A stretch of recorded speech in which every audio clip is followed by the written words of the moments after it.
ሰላም ጤና ይስጥልኝ የተከበራችሁ የኢትዮ ቬሪፋይ ዩቲዩብ ቻናል ቤተሰቦች፣ እነሆ የሰዓቱን ዜናዎች ወደ እናንተ ማድረስ ጀመርን። እስከ መጨረሻው አብራችሁን ቆዩ። የአዳማ ፖሊስ በቅርቡ ግብረ ሰዶማዊ ነው በማለት ማህበራዊ ሚዲያ ላይ የድምፅ የጽሑፍና ተንቀሳቃሽ ምስል በማጋራት ጋዜጠኛ ሶፎንያስ ያጋለጠው ግለሰብ ወጣት ፍሬዘር ፈቃዱን ለጥያቄ እንፈልጋለን ብለው አሰሩ።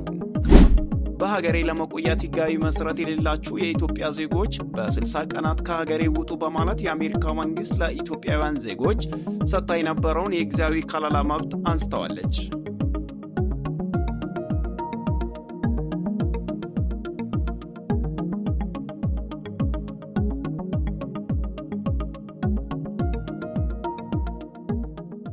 በቅርቡ ከኢትዮጵያ ባህልና ስርዓት ውጪ አስነዋሪ የሆነ ግብረ ሰዶማዊነትን ለመፈጸም ጋዜጠኛ ሶፎንያስ ከአዲስ አበባ ወደ አዳማ መጣ በማለት ወጣት ፍሬዘር ፈቃዱ በማህበራዊ ሚዲያ ላይ የለቀቀው መረጃዎች መነጋገሪያ ሆነው ቆይተዋል።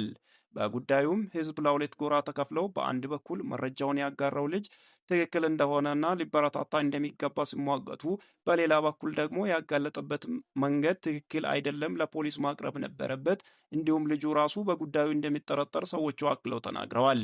ነገር ግን ትላንት ማምሻውን የአዳማ ፖሊስ መኮንኖች ለጥያቄ ይፈለጋል በማለት ወጣት ፍሬዘር ፈቃዱን አስረውታል። ጉዳዩንም ተከታትለን የምናደርሳችሁ ይሆናል። የአሜሪካ የሀገር ውስጥ ደህንነት ቢሮ ኃላፊ ክሪስቲን ኖሄም ለኢትዮጵያ ተሰጥቶ የነበረው የጊዜያዊ ከለላ መብት መነሳቱን አስታውቀዋል። አሜሪካ በጦርነት በተፈጥሮ አደጋ ወይም በሌሎች ምክንያቶች ወደ ሀገራቸው መመለስ ለማይችሉ ዜጎች ጊዜያዊ ከለላ ትሰጥ የነበረ ሲሆን ኢትዮጵያም ይኸው መብት ነበራት። አሜሪካ ከ1990ዎቹ ጀምሮ በሀገሯ የሚኖሩ ሌሎች ሀገራት ዜጎች ጦርነት ጨምሮ በአንዳንድ ምክንያቶች ወደ መጡበት ሀገር መመለስ ለማይችሉ ሰዎች ይህንን ከለላ መስጠት ጀምረ ነበር። ይህ ከለላ የሚሰጣቸው ዜጎች የሀገራቸው ሁኔታ እስኪሻሻል በአሜሪካ የመኖርና የመስራት መብት ሲሰጣቸው ከአሜሪካ መባረር ይጠበቁ ነበር። አሜሪካ በኢትዮጵያ ያለውን ሁኔታ ወደ ኢትዮጵያ የሚመለሱ ግለሰቦች ደህንነት ላይ ስጋት አይፈጥርም ያለች ሲሆን በዚህም የተነሳ ይኸው ከለላ መነሳቱን አስታውቋለች። አሜሪካ ሌሎች በአሜሪካ ለመቆየት ሕጋዊ መሰረት ካላቸው ኢትዮጵያውያን ውጪ የኢትዮጵያ ዜጎች በ60 ቀናት ከሀገሯ እንዲወጡ አሳስባለች። ቀድሞ ከአሜሪካ ለሚወጡ የቲኬት ወጪያቸው እንደሚሸፈን $1000 ጉርሻ እንደሚሰጥና ለወደፊቱ ሕጋዊ የኢሚግሬሽን ዕድል እንደሚኖራቸው ገልጻለች።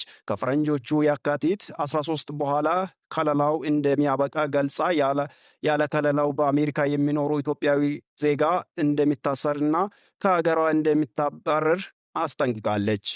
አሜሪካ ከሳምንታት በፊት ተመሳሳይ ከለላ የነበራቸውን የደቡብ ሱዳን ዜጎችን መብት አንስተዋለች።